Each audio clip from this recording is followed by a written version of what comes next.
am writing this under an appreciable mental strain, since by tonight I shall be no more.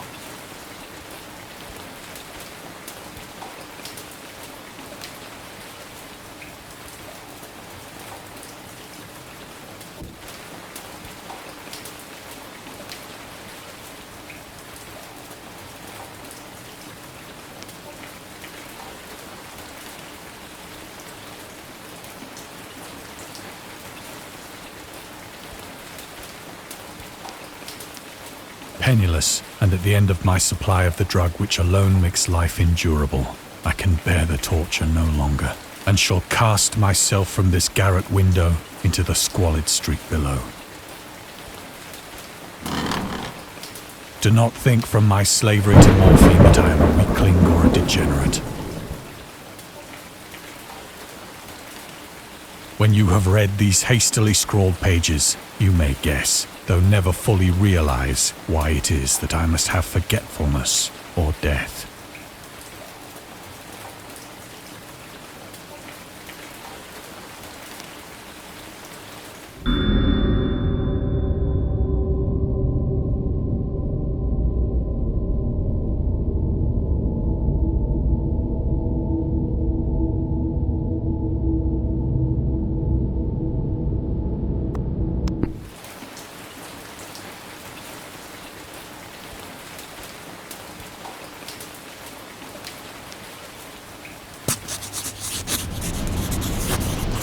It was in one of the most open and least frequented parts of the broad Pacific that the packet of which I was supercargo fell a victim to the German sea raider.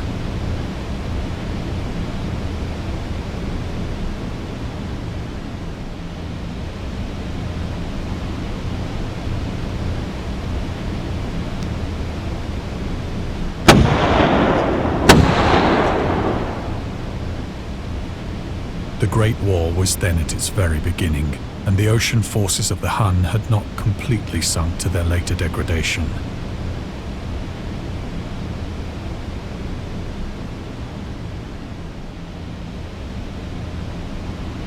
So that our vessel was made a legitimate prize, whilst we of her crew were treated with all the fairness and consideration due us as naval prisoners.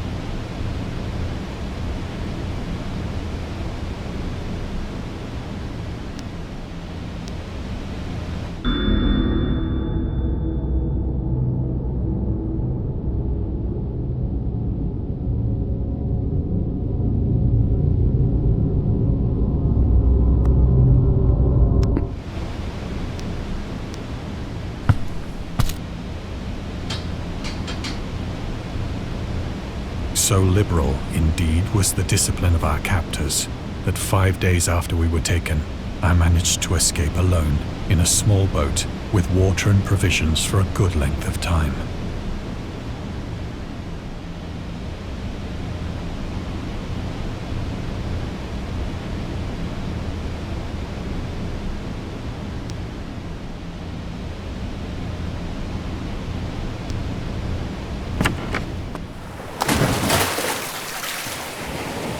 When I finally found myself adrift and free, I had but little idea of my surroundings.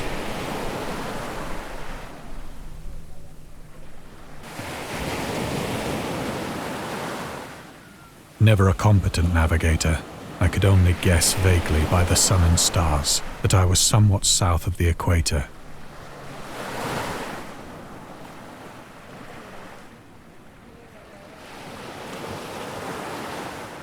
Of the longitude, I knew nothing, and no island or coastline was in sight.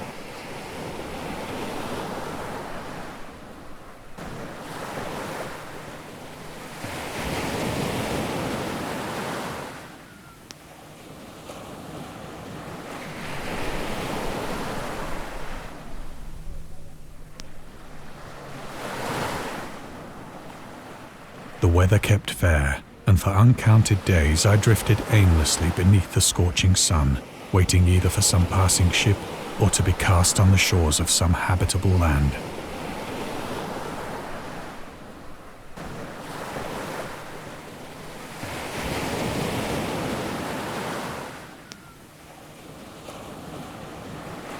But neither ship nor land appeared, and I began to despair in my solitude upon the heaving vastness of unbroken blue.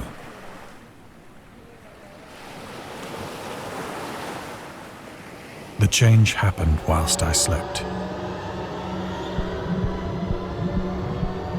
Its details I shall never know, for my slumber, though troubled and dream-infested, was continuous.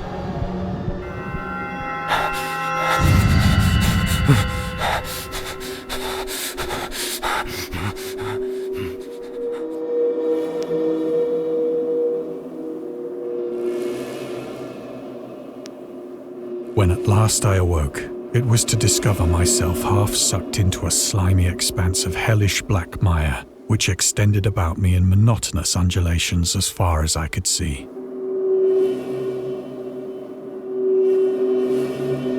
And in which my boat lay grounded some distance away.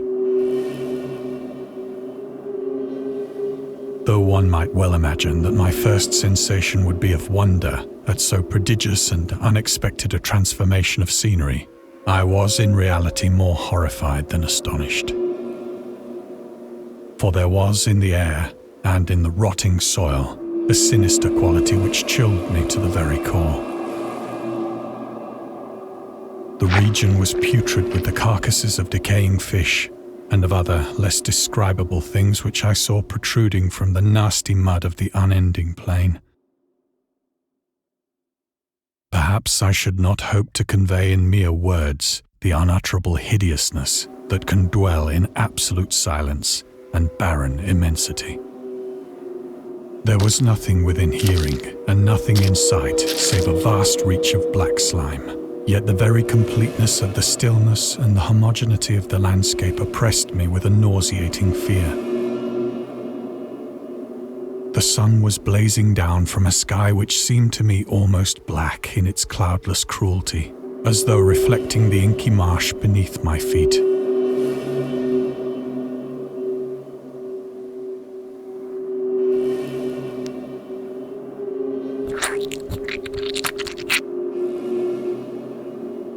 As I crawled into the stranded boat, I realized that only one theory could explain my position.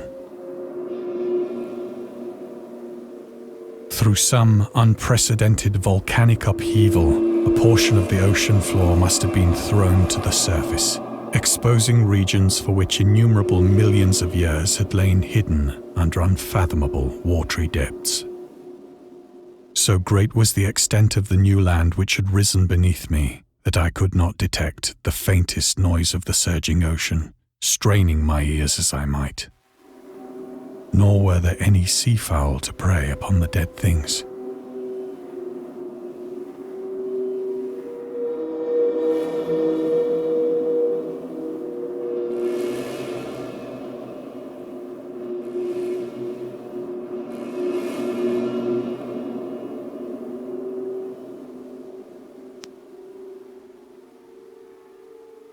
For several hours I sat thinking or brooding in the boat, which lay upon its side and afforded a slight shade as the sun moved across the heavens.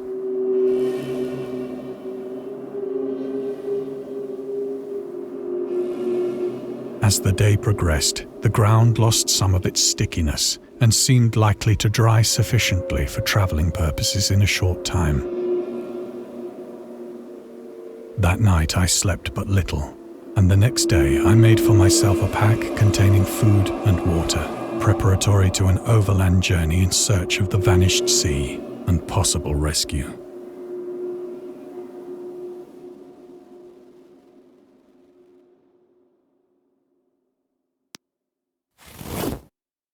On the third morning, I found the soil dry enough to walk upon with ease. The odor of the fish was maddening, but I was too much concerned with graver things to mind so slight an evil, and set out boldly for an unknown goal.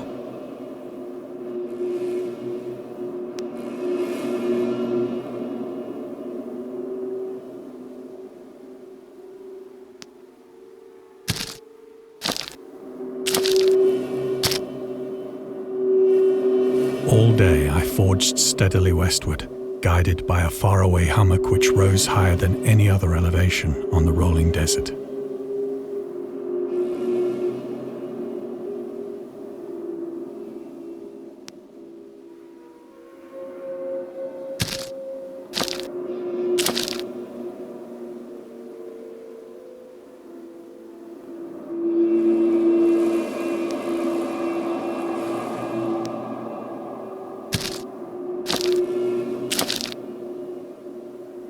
That night, I encamped, and on the following day still travelled toward the hummock, though that object seemed scarcely nearer than when I had first espied it.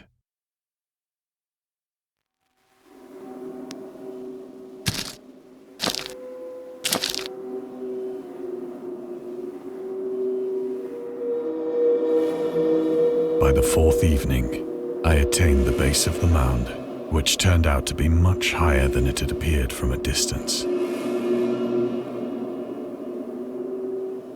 An intervening valley setting it out in sharper relief from the general surface. Too weary to ascend, I slept in the shadow of the hill. I know not why my dreams were so wild that night, but ere the waning and fantastically gibbous moon had risen far above the eastern plain, I was awake in a cold perspiration, determined to sleep no more. Such visions as I had experienced were too much for me to endure again. And in the glow of the moon I saw how unwise I had been to travel by day. Without the glare of the parching sun, my journey would have cost me less energy. Indeed, I now felt quite able to perform the ascent which had deterred me at sunset. Picking up my pack, I started for the crest of the eminence.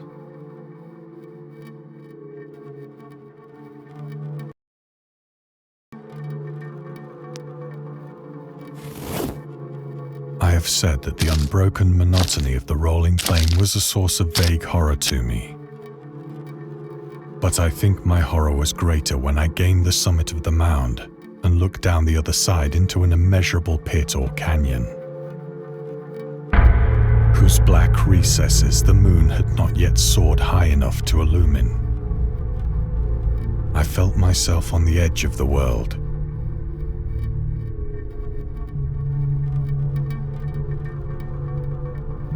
Peering over the rim into a fathomless chaos of eternal night.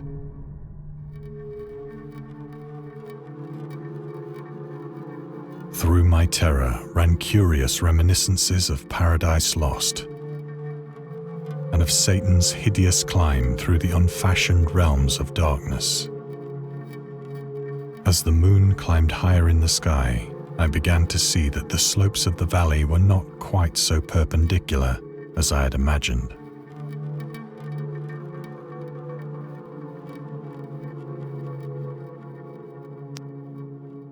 Ledges and outcroppings of rock afforded fairly easy footholds for a descent.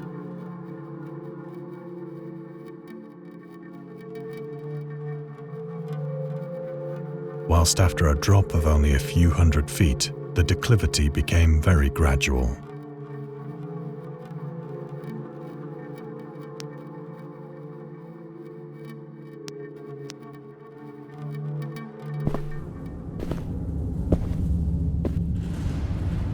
Urged on by an impulse which I cannot definitely analyze, I scrambled with difficulty down the rocks and stood on the gentler slope beneath.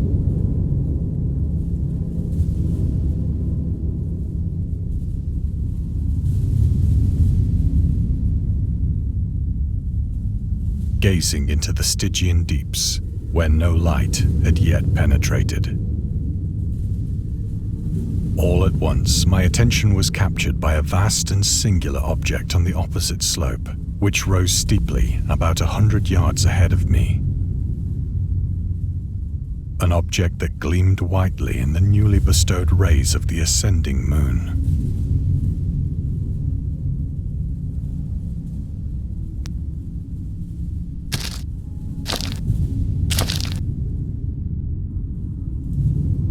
was merely a gigantic piece of stone, I soon assured myself.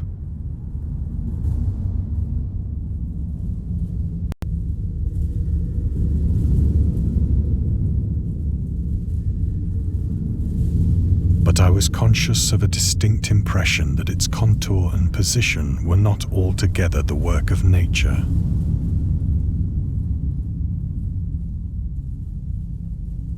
A closer scrutiny filled me with sensations I cannot express.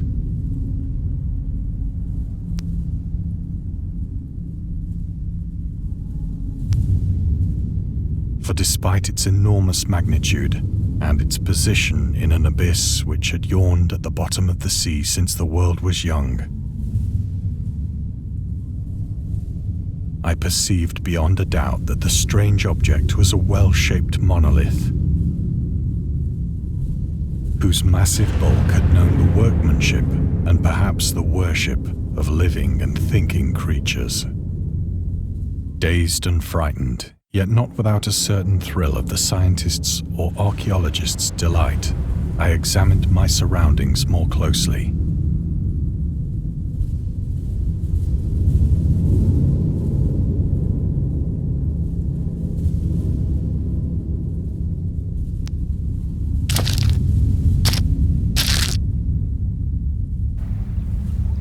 The moon, now near the zenith, shone weirdly and vividly above the towering steeps that hemmed in the chasm.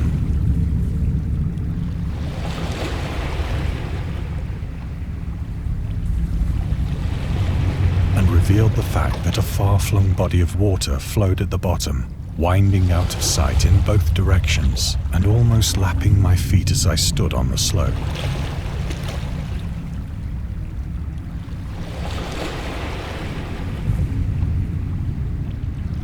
Across the chasm, the wavelets washed the base of the Cyclopean monolith, on whose surface I could now trace both inscriptions and crude sculptures.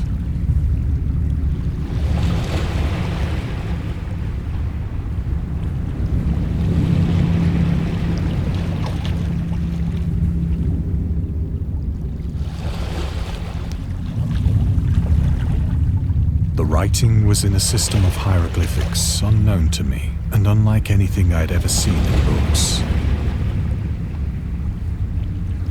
consisting for the most part of conventionalized aquatic symbols such as fishes, eels, octopi, crustaceans, mollusks, whales, and the like. Several characters obviously represented marine things which are unknown to the modern world, but whose decomposing forms I had observed on the ocean-risen plain.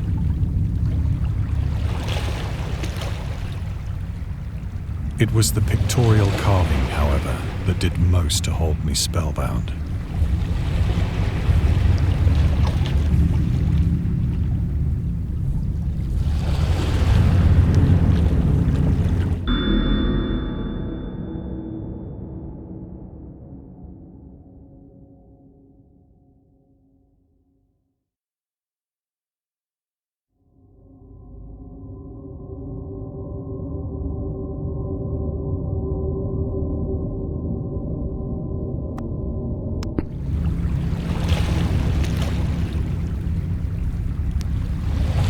Visible across the intervening water on account of their enormous size were an array of bas-reliefs whose subjects would have excited the envy of a doré. I think that these things were supposed to depict men, at least a certain sort of men. Though the creatures were shown disporting like fishes in the waters of some marine grotto, or paying homage at some monolithic shrine which appeared to be under the waves as well. Of their faces and forms I dare not speak in detail, for the mere remembrance makes me grow faint. Grotesque beyond the imagination of a Poe or a Bulwer. They were damnably human in general outline, despite webbed hands and feet, shockingly wide and flabby lips, glassy, bulging eyes, and other features less pleasant to recall.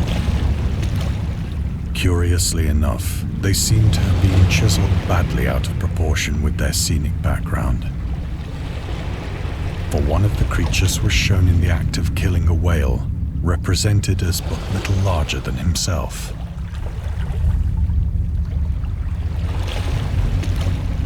I remarked, as I say, their grotesqueness and strange size, but in a moment decided that they were merely the imaginary gods of some primitive fishing or seafaring tribe. Some tribe whose last descendant had perished eras before the first ancestor of the Piltdown or Neanderthal man was born.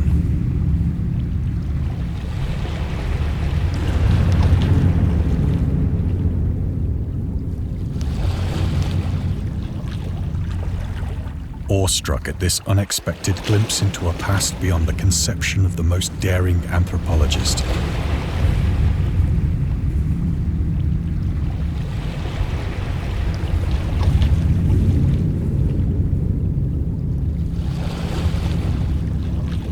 I stood musing whilst the moon cast queer reflections on the silent channel before me. Then, suddenly, I saw it.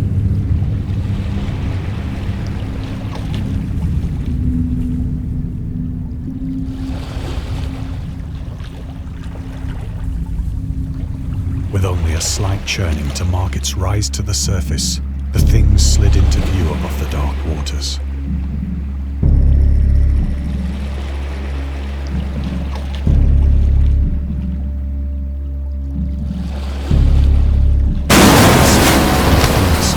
Loathsome, it darted like a stupendous monster of nightmares to the monolith.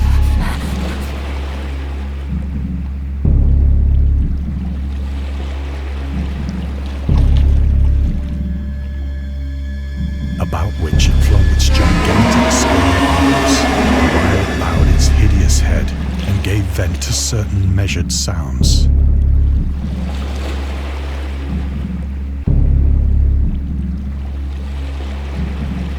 I think I went mad then.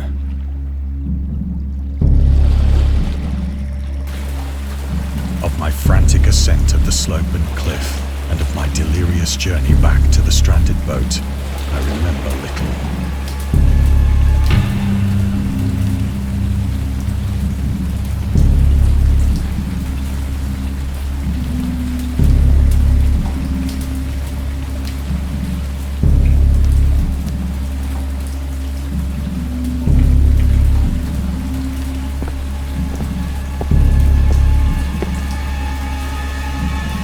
I believe I sang a great deal and laughed oddly when I was unable to sing.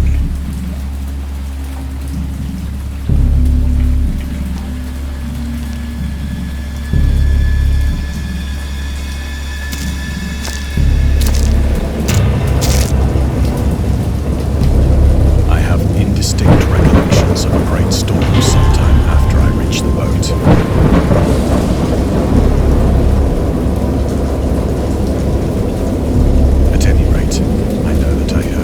Of thunder and other tones which nature utters only in her wildest moods.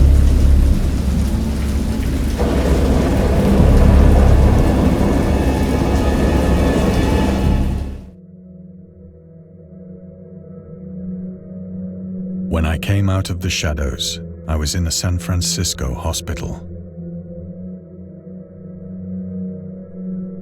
Brought thither by the captain of the American ship which had picked up my boat in mid-ocean. In my delirium, I had said much, but found that my words had been given scant attention.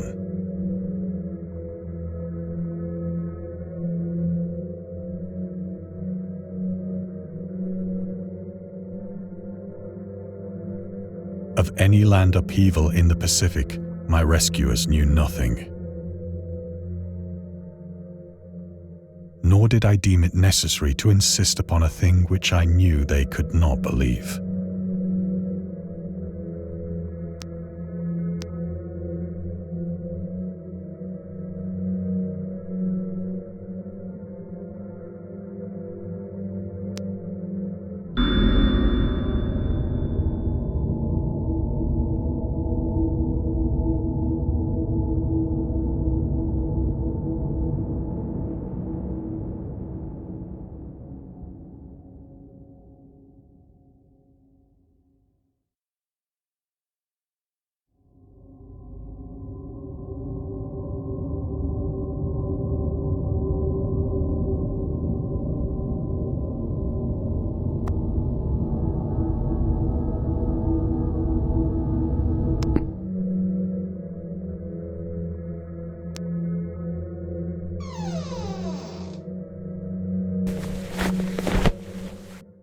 Once I sought out a celebrated ethnologist and amused him with peculiar questions regarding the ancient Philistine legend of Dagon, the fish god.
But soon perceiving that he was hopelessly conventional, I did not press my inquiries.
It is at night, especially when the moon is gibbous and waning, that I see the thing.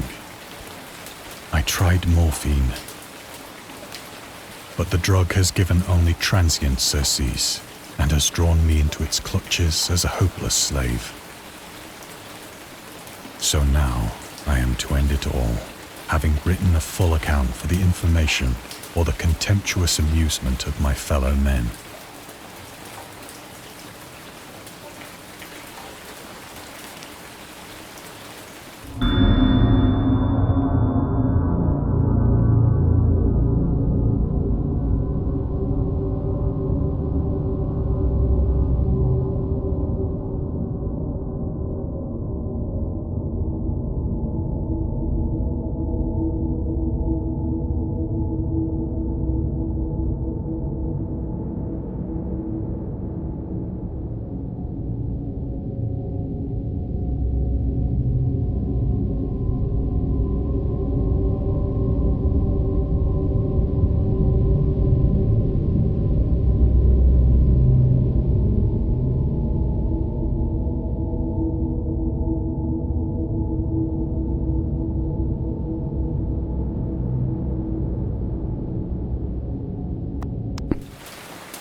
Often, I ask myself if it could not all have been a pure phantasm.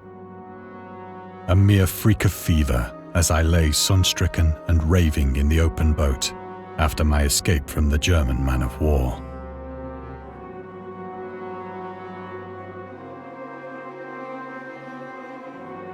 This I ask myself, but ever does there come before me a hideously vivid vision in reply.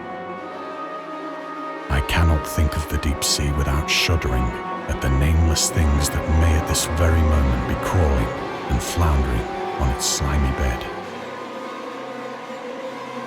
worshipping their ancient stone idols and carving their own detestable likenesses on submarine obelisks of water-soaked granite. I dream of a day when they may rise above the billows to drag down into their reeking talons the remnants of puny, war-exhausted mankind. Of a day when the land shall sink and the dark ocean shall ascend amidst universal pandemonium.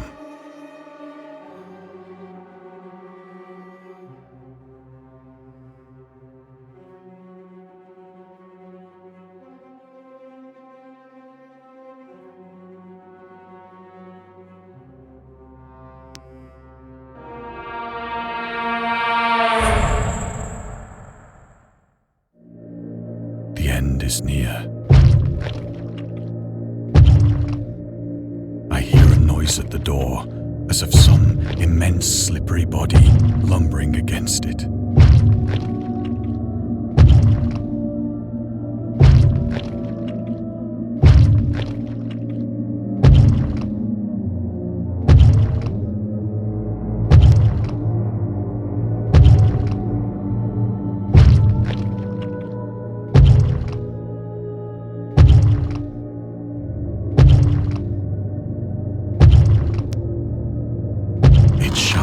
Find me.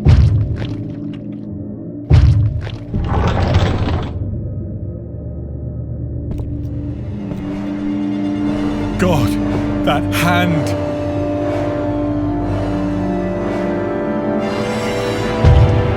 The window! The window!